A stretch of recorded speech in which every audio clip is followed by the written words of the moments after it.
Bonjour à tous et bienvenue sur la chaîne Esquisse Miniature où dans cette vidéo on va parler de la peinture de camouflage de sniper vraiment en tenue qu'on appelle ghillie, donc en tenue de camouflage.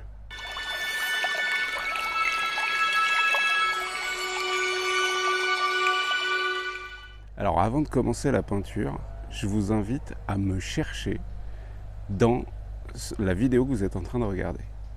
Je suis caché quelque part, camouflé, et prenez soin de bien observer partout. Regardez bien en bas à droite. Est-ce que vous arrivez à me trouver ou pas? Non, c'est normal parce que je suis là. J'étais pas camouflé en fait. Vous êtes un peu con. Bref, on va donc aborder la peinture de figurines de sniper en tenue ghillie dans ce genre-là. Que j'ai récemment sculpté pour les Patreons, les tipeurs et les tribers, les gens qui me soutiennent tous les mois pour recevoir un pack 3D de figurines qui ressemble à ça, à hauteur de 8 €. Et j'avais envie de les peindre tout simplement parce que j'ai plutôt kiffé les sculpter, leur pose, voilà. Et puis ça va ajouter aussi un petit peu de brisure de toujours peindre des uniformes Seconde Guerre mondiale. Là on peut se faire un petit peu plus plaisir, ça va donner un peu de couleur et puis un peu de personnalité à au moins une figurine sur le champ de bataille. Surtout que le sniper, si vous jouez à Bolt Action, c'est quand même relativement redoutable. Ça coûte un peu cher en points, mais bien utilisé, ça peut être vraiment très très cool. Je rappelle que ça peut permettre de déglinguer l'officier, le NCO d'une équipe, etc., de mettre des marqueurs pins pour finalement une figurine qui est difficile à repérer, puisqu'elle a la possibilité de se cacher au départ, et tant qu'elle n'a pas tiré, elle n'est pas vue, etc. Donc c'est vraiment très très cool. Et du coup, voilà, il y a 6 nouvelles figurines. Alors vous allez voir que les poses, je suis parti quasiment sur les mêmes. J'en ai fait 3 en tenue de para US, histoire d'ajouter ça à la collection. Et 3 donc en ghillie suite. On va peindre ça très simplement, comme j'ai l'habitude de le faire, parce que j'ai pas trop de temps à accorder à la peinture, puisque je sculpte la majorité du temps. Et du coup, on va passer sur l'établi, on fait le point, et j'essaye de vous indiquer les peintures que j'ai utilisées pour réaliser tout ça. Nous voilà donc sur l'établi où je vais vous montrer dans un premier temps les figurines sorties d'imprimante 3D. Donc ici on est sur de la résine Ameralab, ça a été imprimé en 50 microns, sans anti-aliasing.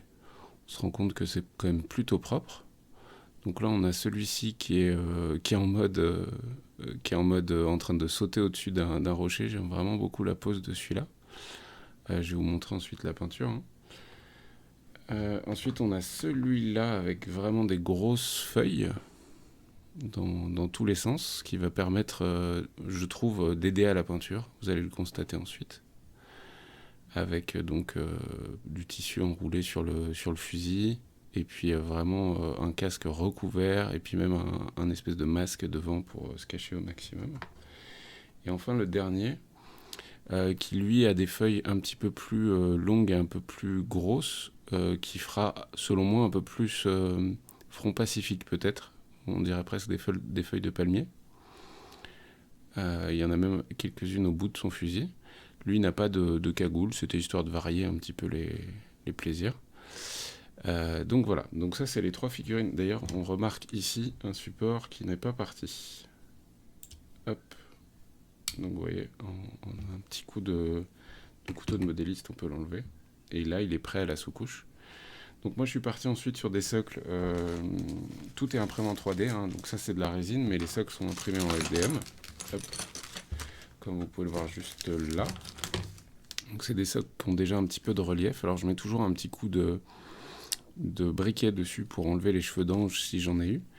Et sous tous les socles, il y a une encoche pour des aimants 5 mm qui me permettent ensuite de faciliter considérablement le stockage.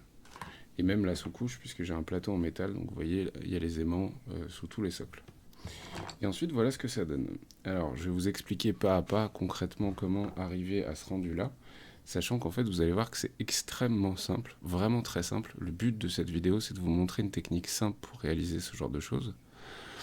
Et ensuite, ce n'est pas réaliste. C'est-à-dire que, contrairement à une vraie ghillie suite, donc une vraie tenue de camouflage, très souvent, elles sont quand même plus sombres que ça, beaucoup plus sombres que ça, pour pouvoir se cacher en fait dans la végétation, etc. Je vais vous montrer quelques images en même temps, il y a des trucs qui sont quand même vraiment bluffants.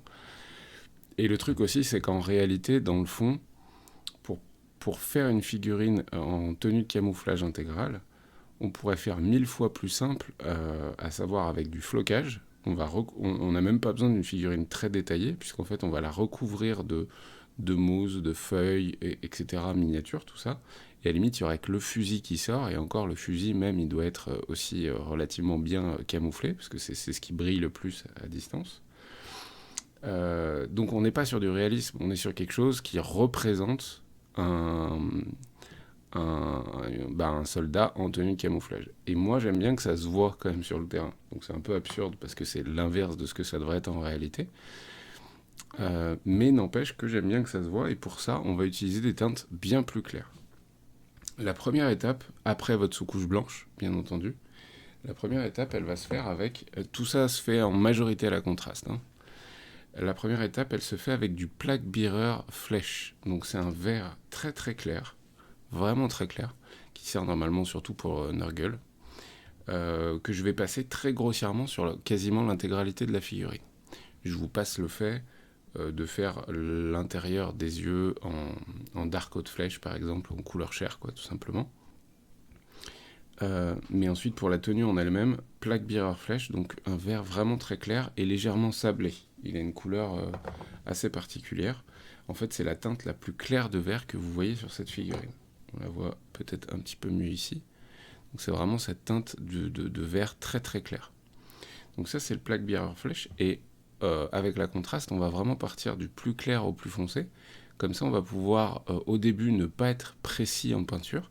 Et au fur et à mesure de l'avancée des différentes teintes, on va aller vers le plus foncé. Et là, on va avoir besoin de plus de précision sur le pinceau.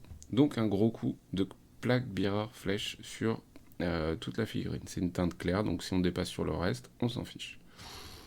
La seconde étape, c'est éventuellement sur le fusil, de mettre un coup de Skeleton Horde. Alors après, libre à vous de faire le tissu enroulé autour du fusil de la couleur que vous souhaitez. Vous voyez, celui-là, je l'ai mis que en tissu standard, alors que celui-ci, par exemple, il y a quelques feuilles dessus, de teintes différentes, et que celui-ci, il y a des teintes de marron. Voilà. Donc libre à vous après d'improviser. Et puis encore une fois, on est sur de la figurine où clairement, on va pas... J'ai un poil de chèvre.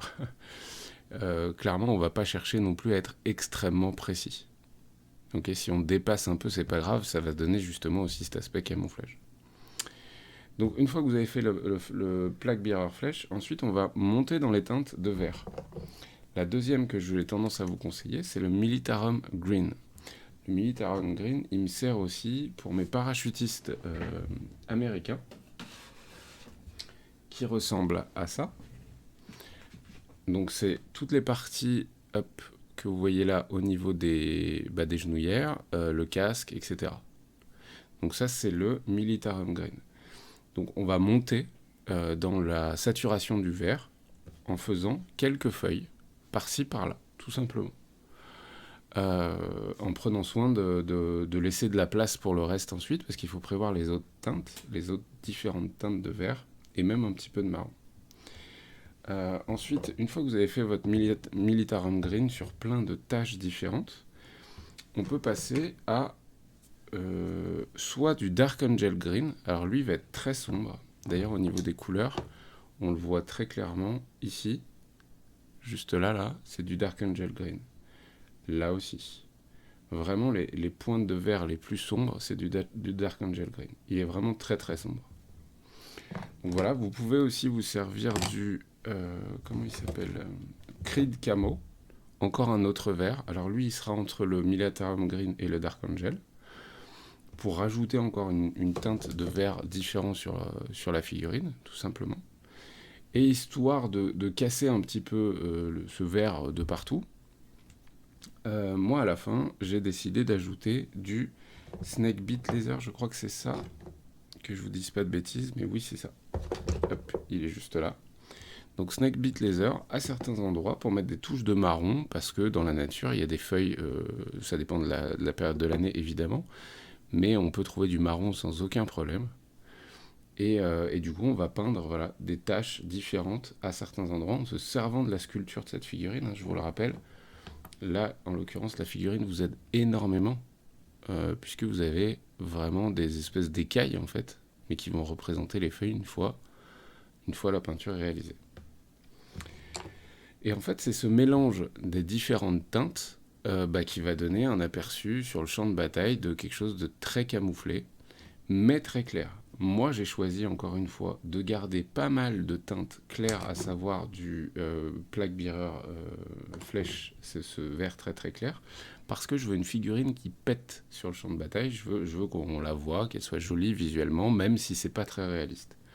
Mais libre à vous d'insister bien plus sur la quantité de vert plus foncé, ces fameuses teintes différentes, à différents endroits, pour diminuer la quantité de Plague Bearer Flèche, ce vert très clair, et augmenter du coup les teintes de marron. Rien ne vous empêcherait par exemple de rajouter du Wildwood, donc du marron très foncé, dont je me suis servi par exemple pour faire le bois du fusil, ainsi que les Rangers, qu'on voit plus très bien si on les distingue ici. Donc voilà, ensuite, concernant les types les formes de camouflage, donc vous voyez que celui-là, il a vraiment des espèces de feuilles assez allongées. Donc j'ai fait... l'idée, c'est d'essayer de ne pas trop dépasser les unes sur les autres. Celui-ci a vraiment des espèces d'écailles qui vont représenter des feuilles ou des bouts de tissu qu'il a assemblés. La plupart du temps, hein, les tenues de camouflage, elles étaient, en tout cas à la Seconde Guerre mondiale, elles étaient réalisées sur mesure. Et dans quasiment tous les cas, encore aujourd'hui, les vraies tenues de camouflage de sniper, ils partent d'une combinaison de base, mais ils la modifient en fonction du terrain sur lequel ils sont. C'est une grosse part de leur connaissance et de leur savoir-faire. Et ensuite, celui-ci, vu que c'est du tissu beaucoup moins marqué, vous avez vu, j'ai voulu faire autre chose, aussi au moment de la sculpture. Pourquoi j'ai fait un tissu comme ça plutôt que des feuilles? Déjà parce que je voulais varier un petit peu les types de tenues de camouflage qu'il existe. Et ensuite parce que le fait de lui mettre du tissu comme ça bien plus long, comme s'il avait une tunique sur lui, va nous permettre de réaliser des camouflages différents, pourquoi pas même des camouflages urbains, donc de type bleu, gris, noir, blanc. Et ensuite, le fait que ce soit du tissu permet, je trouve, de rajouter un petit peu plus de dynamisme et de mouvement à la figurine, qui tient déjà que sur une main en mode Yamakasi. C'est là, vraiment, je kiffe. Et je trouve que le rendu, une fois peint, est quand même plutôt cool. Enfin, ça donne un peu de pêche sur le champ de bataille en mode ah ouais, ça bouge quand même. Enfin, c'est pas juste des soldats qui restent leur fusil à l'épaule, quoi.